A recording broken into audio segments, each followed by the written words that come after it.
16 years after he first shot to fame, Jeremiah Abalaka is back, this time with a court ruling that says government was wrong to have banned him from administering a vaccine he claims can cure and prevent HIV. A federal court in Makurdi ruled that federal government and its drug regulator NAFDAC did not show any evidence of side effects of Abalaka's medication and in 15 years haven't got any protocol to test it either. Abalaka can be stopped from administering his medication, but only with full patient consent. But in his first appearance in the judgment, Abalaka said he was ready to share his recipe, tightly guarded for years, with government only under a negotiated agreement. He insists his finding cannot come under NAFDAC regulation, a stance that reopened a lot of questions. My HIV vaccine is purely human blood.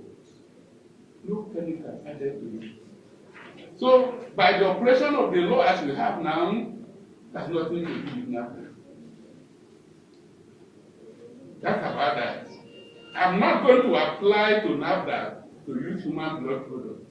As a doctor, that is an aberration. That's an aberration.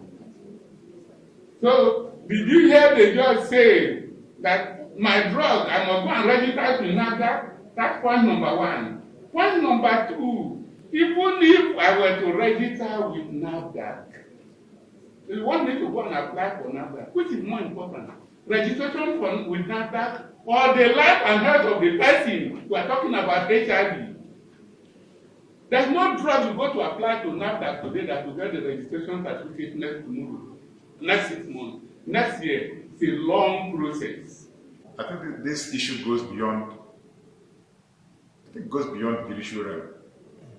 It's a medical issue. Yes. And for somebody to bring in legalism into issues of medical ethics, I think one has to be very careful. One is very, because even the drug, the vaccine we're talking about, I have not read or seen where he has brought out one single Nigerian and said this person took it and he was relieved of HIV. No single human being has been brought out by him to say this person took this vaccine and after test the person doesn't have HIV anymore. I've not seen anyone. So for there to be a ruling to say that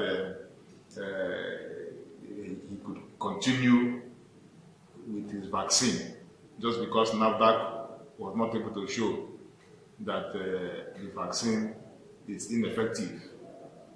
I think we have to be very careful here, because on the other side, we can also see that the Abalaka drug vaccine and himself have not shown that a single human being has been cured through his own vaccine.